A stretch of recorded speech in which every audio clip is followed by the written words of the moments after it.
Bearman, Book 6 of Stories for the Inner Child, by Steve Gallegos.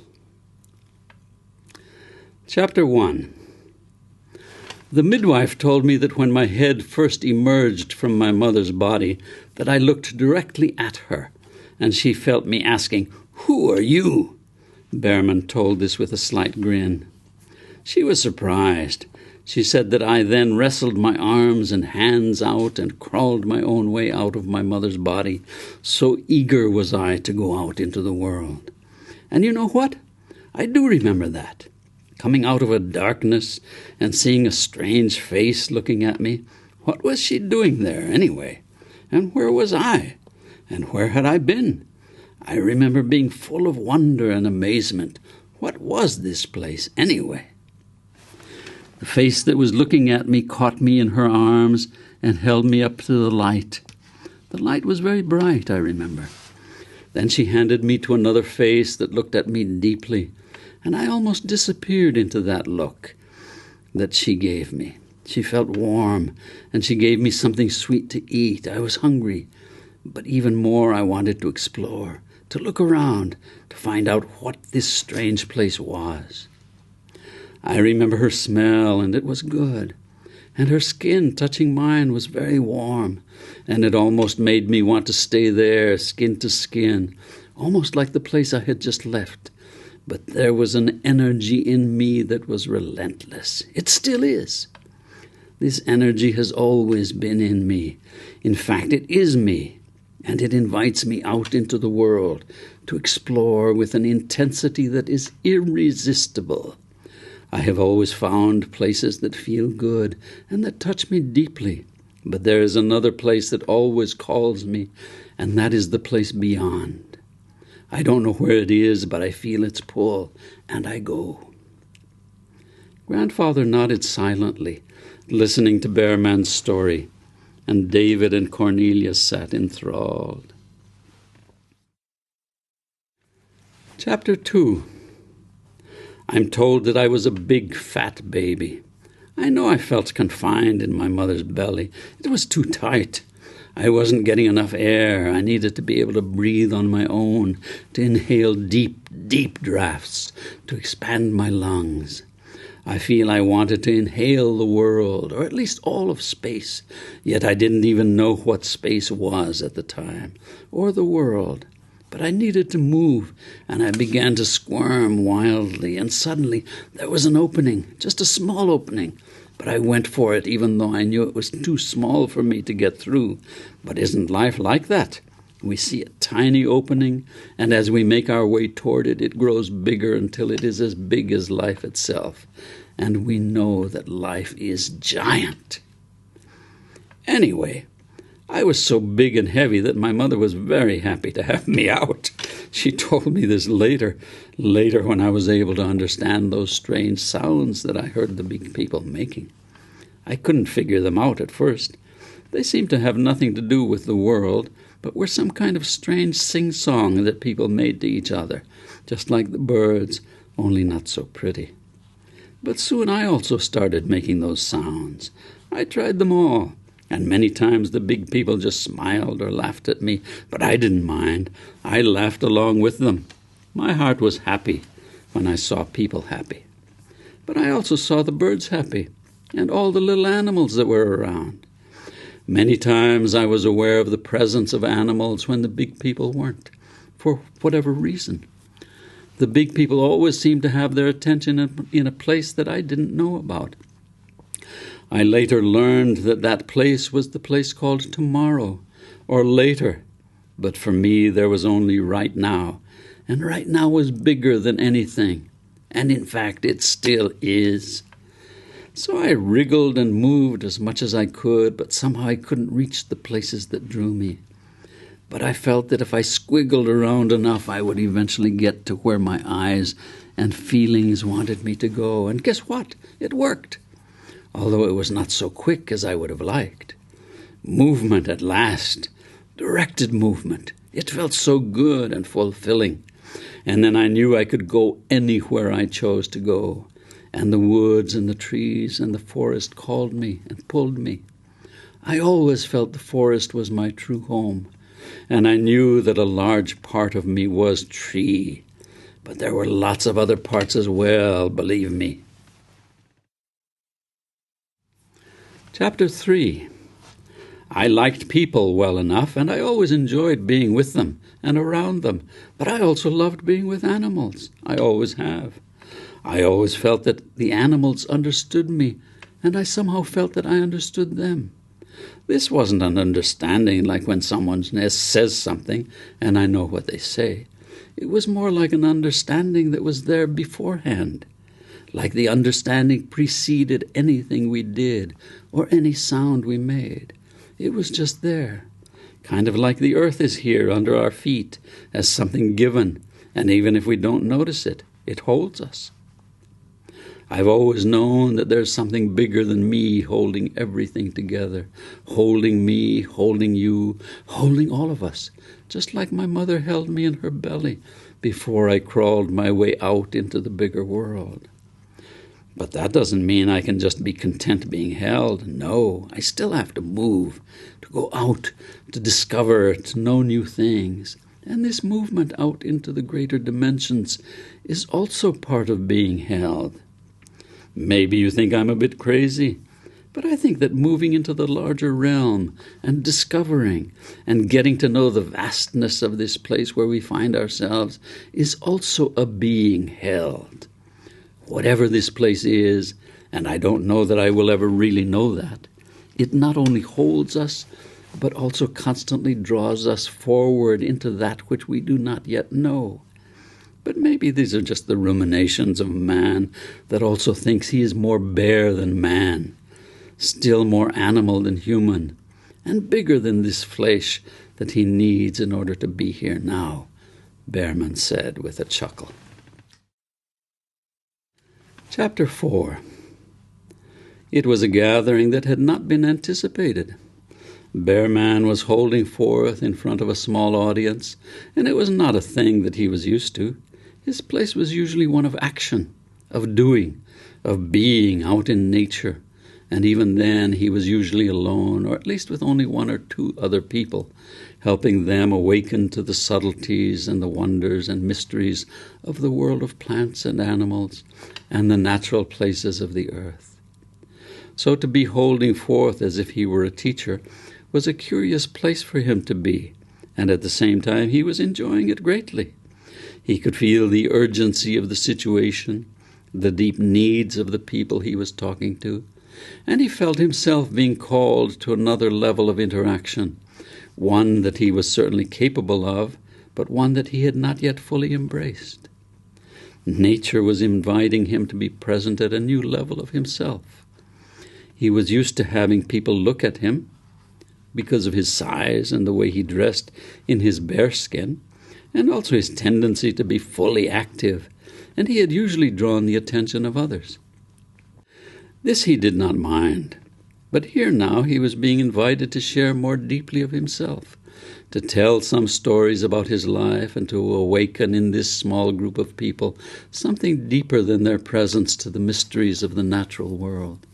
Here he was being called upon to awaken them to the natural energies that bound them all together, energies that were much larger than the things that people looked at and saw. Here he was being called by the great spirit of the universe to help a group of kind-minded people to step over the boundaries that had separated them and into the experience of being held together by this mysterious aliveness that bound everything, the stars and planets to each other, the sky to the earth and sun, the animals of the earth and forests and rivers, and the people to this greatest set of invisible hands that kept this vastness in some kind of awesome order. And he knew that it was people who had mistakenly left this great mystery through errors of their own thinking. He knew he could not just state things the way he experienced them. He had to tell some stories about his own life and adventures. He was being asked to weave together the strands of the lives of each of these onlookers so that they could begin to experience a togetherness that had always been, yet which they had learned did not exist. And the shuttle for this weaving was himself. Chapter 5. People are usually curious about the time I spent with Mother Bear up in the mountains, but to me it was completely natural. I was only 3 years old, but already I knew everyone in the village and everyone knew me. I felt everybody was a part of my family. In fact, I still feel that way.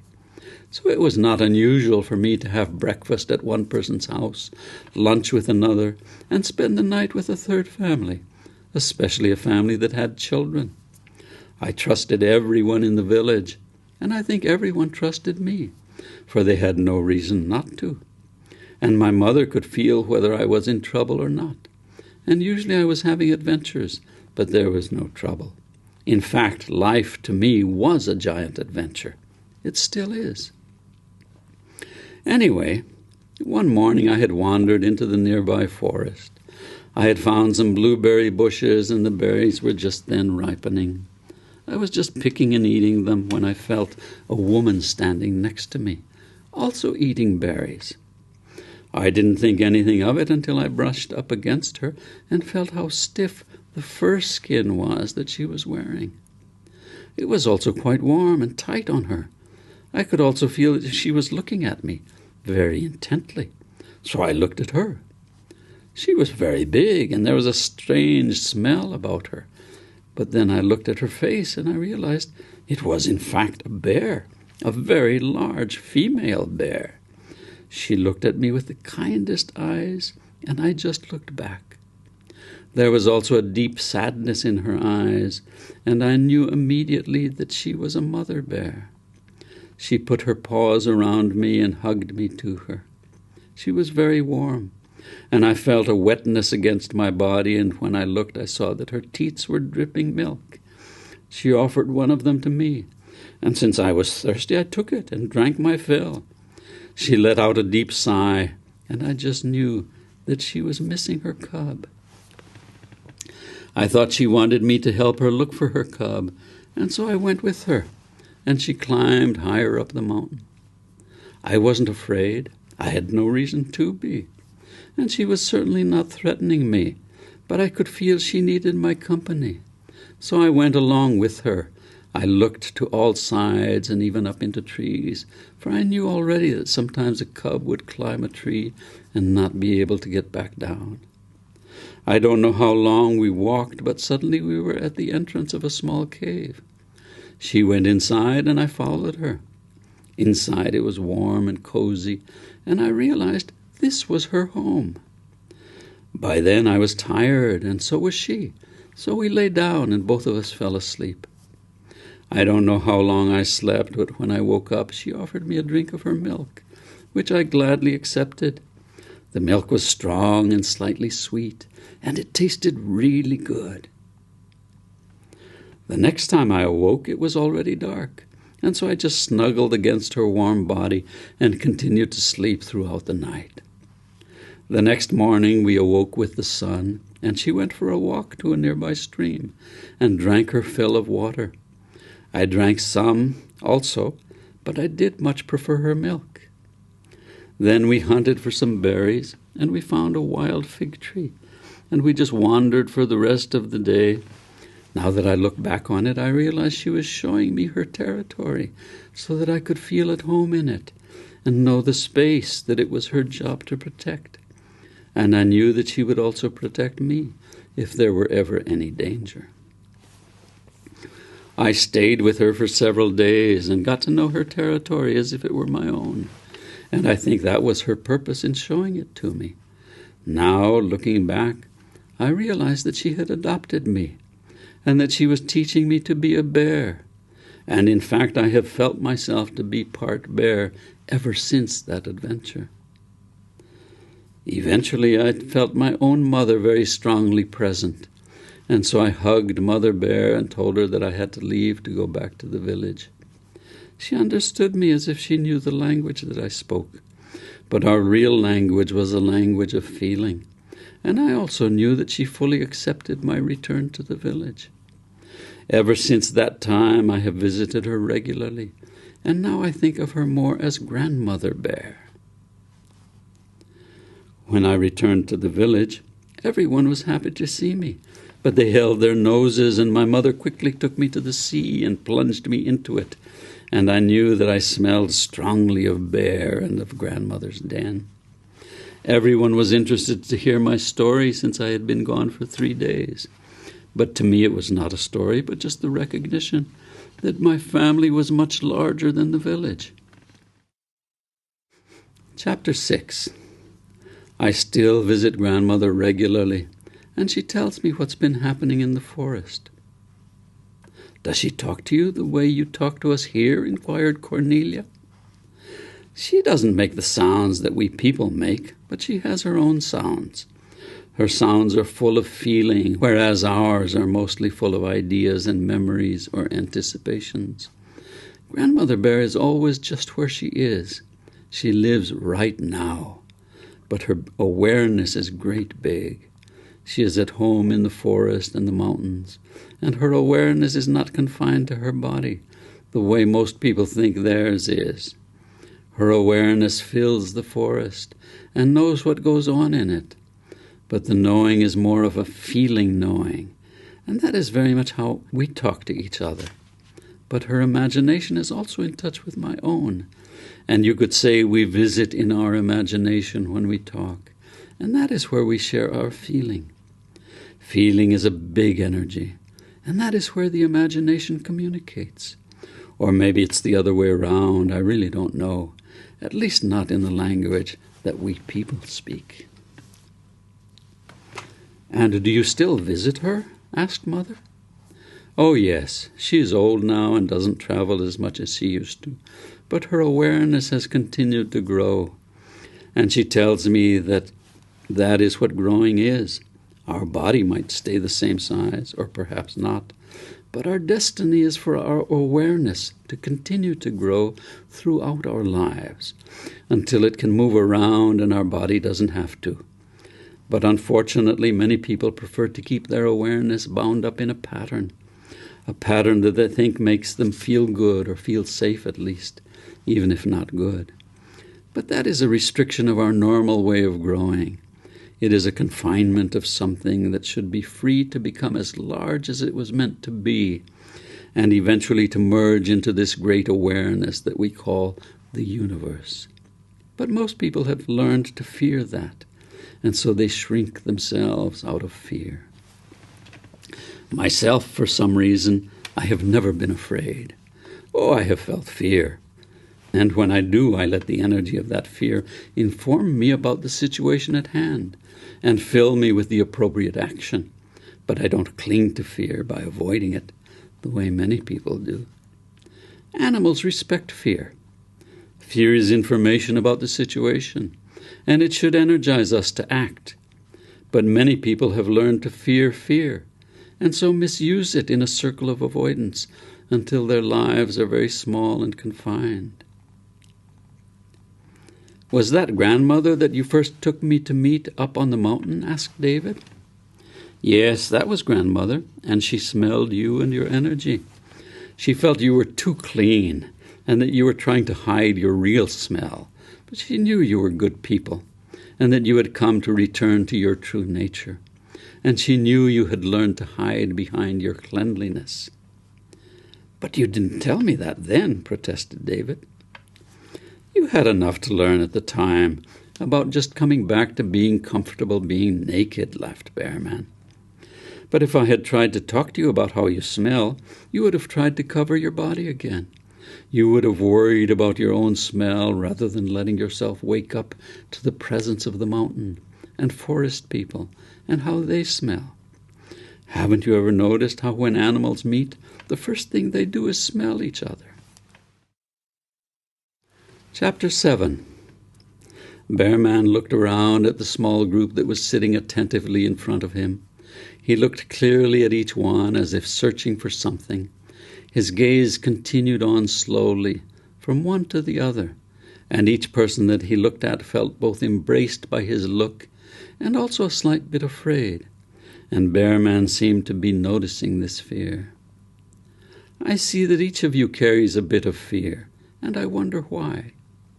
You seem to be afraid that I will see something in you, and yet I recognize that it is the fear itself that you try to hide.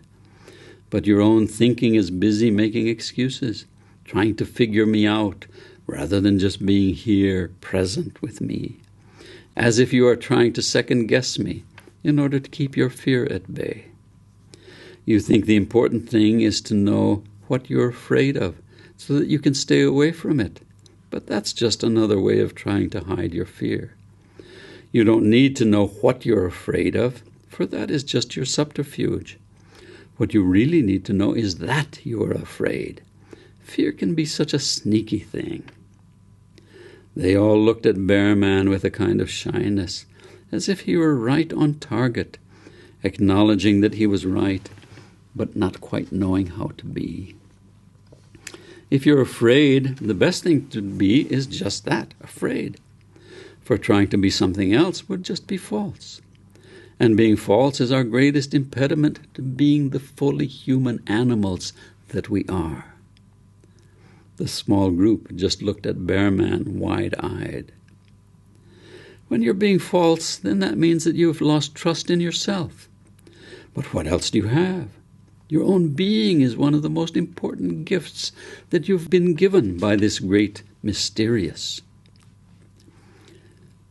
But what should we do with the fear that we feel? Asked Mother. Even trying to do something with it is to misuse it, answered Bearman. There's nothing to do. You just need to feel it, fully, to plunge yourself into the experience of what you feel. Trying to do something with it is just inviting your thinking to take over a dimension that it is not capable of being in charge of. Your thinking needs to get to know fear, to relearn, to trust fear, and to let fear itself show you what it is about. Fear is also intelligent. Many times it is much more intelligent than the thinking that you have learned to do by rote. Your difficulty is the fear that you have hidden behind your thinking. How can you be fully present if you're hiding? The small group was silent, and Bearman knew that each of them was embracing whatever fear they had brought here with them. But I'm afraid that if I really feel the fear, that it will never end, said Father. Listen to yourself, replied Bearman. You're afraid that the fear will be permanent. But the fact is that as long as you don't let the energy of fear run all the way through you, it will always be waiting. It's like an energy charge that was never discharged. You've never allowed it to flow.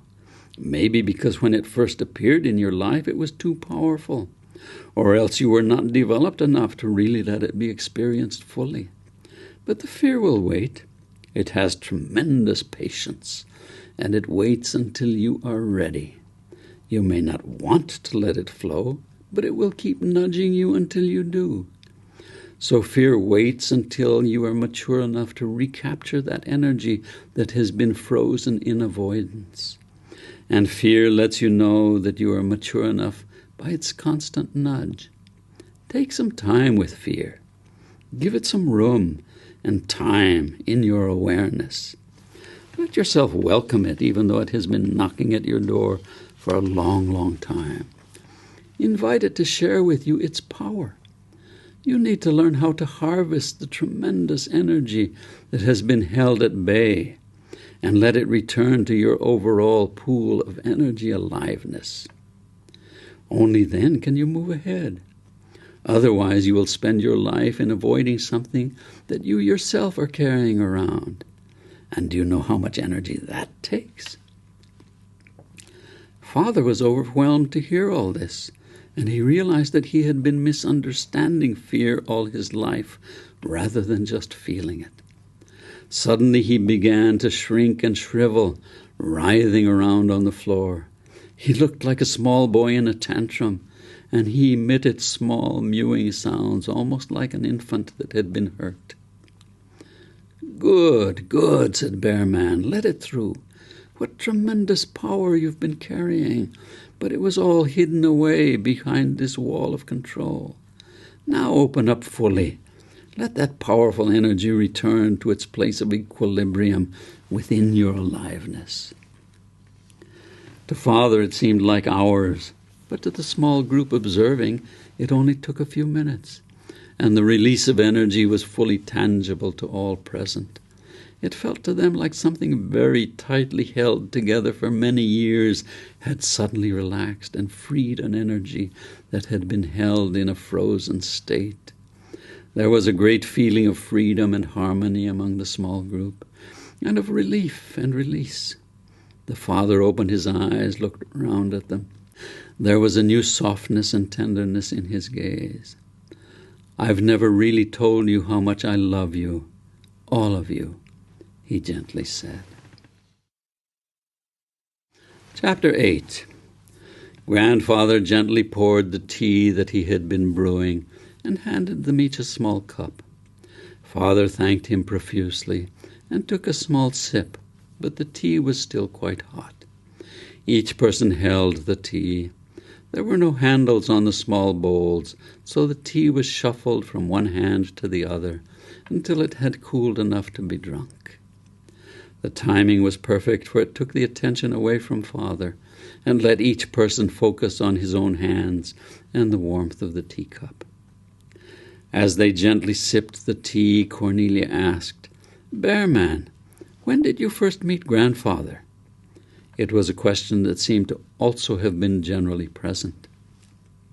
Bearman and Grandfather looked at each other and both laughed. "When I was still a small child," Bearman began. "Of course I was all over the place. My energy carried me wherever I wanted to go, and I really wanted to explore everything. I went freely from house to house, and I always greeted everyone. People may even have thought I was too loud and intrusive." At this point, Grandfather smiled.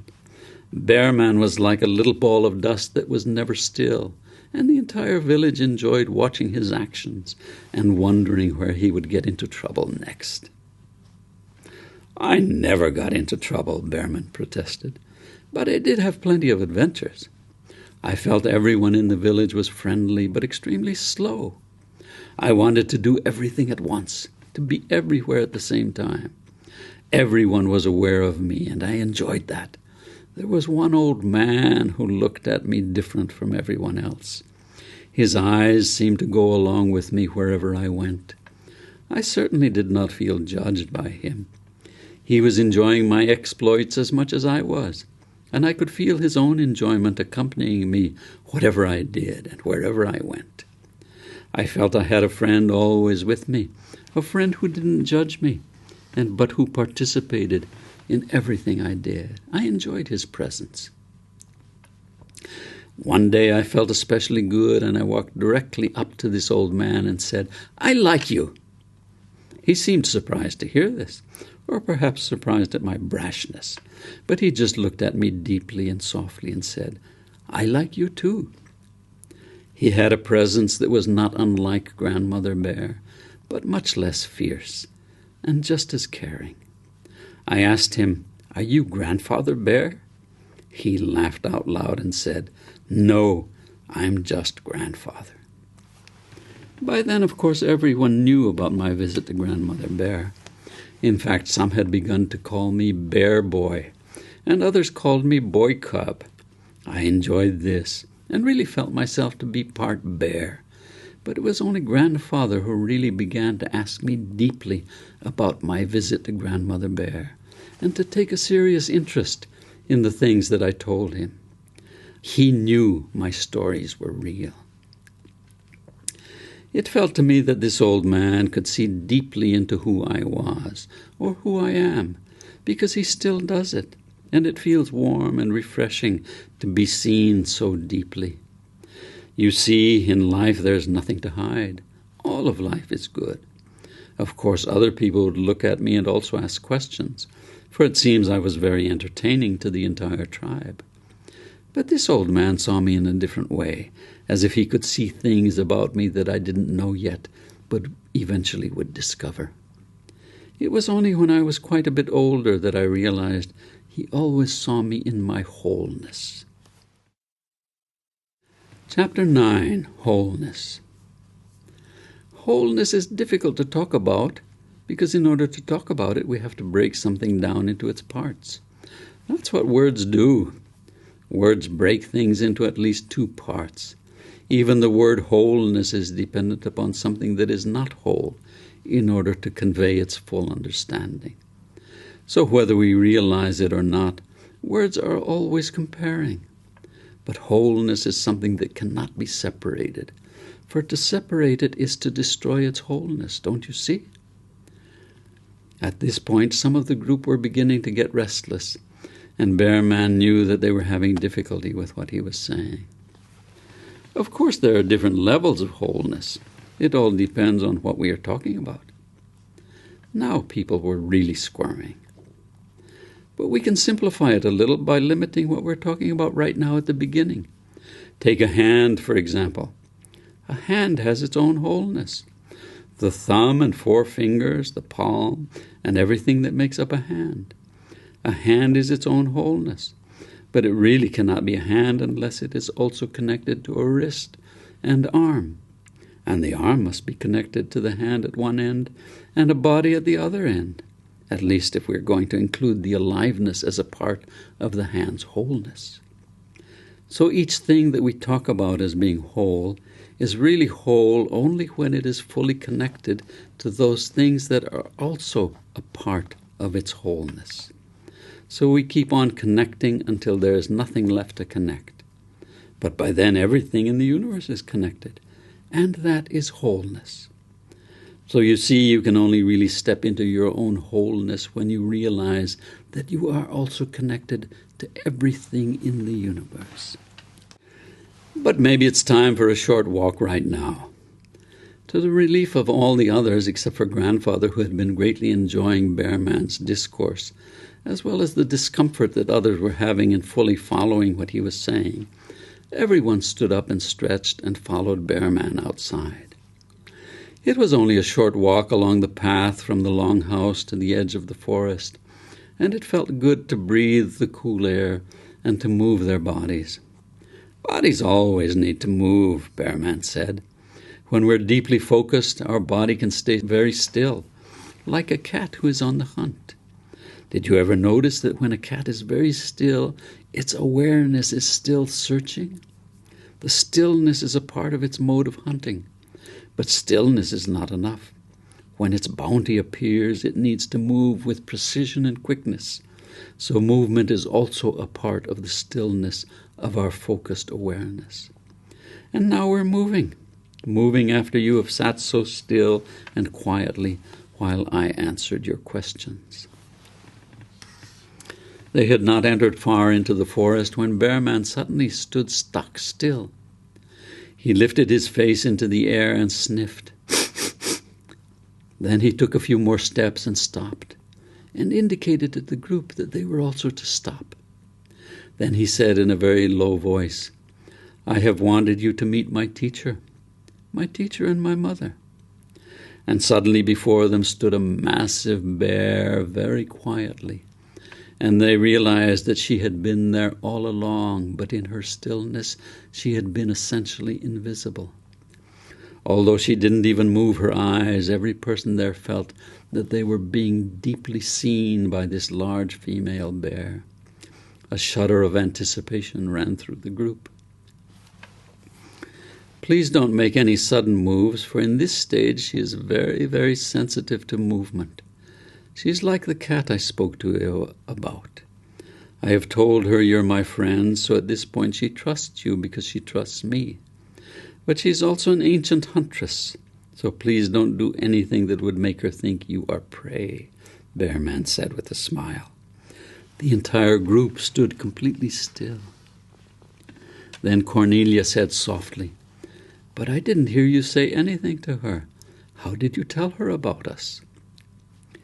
"She and I can talk without having to use human words," Bearman replied. "We talk through our feelings and through our imagination. You can also talk to her in this way. Unfortunately, when a human meets a bear, the first thing they do is feel fear, and this says to the bear that they are prey. Can you imagine walking up to a bear and saying to it, "I am your prey"? What do you think it would do? Or if you meet a bear with the feeling, "I have come to hunt you down," these feelings and images are the communication that animals understand. Imagine saying to this bear, "I come as your friend." Cornelia did as Bearman suggested, and the very great bear mother reached out her giant paw and stroked Cornelia's hair very gently. "Wow, this is awesome. I never knew it was so easy to talk to an animal."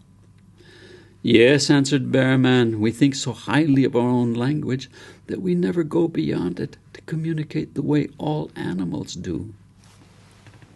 Soon everyone in the group was communicating with the great bear mother, with their feelings and in their imagination. She emitted a low rumbling sound that was extremely soothing.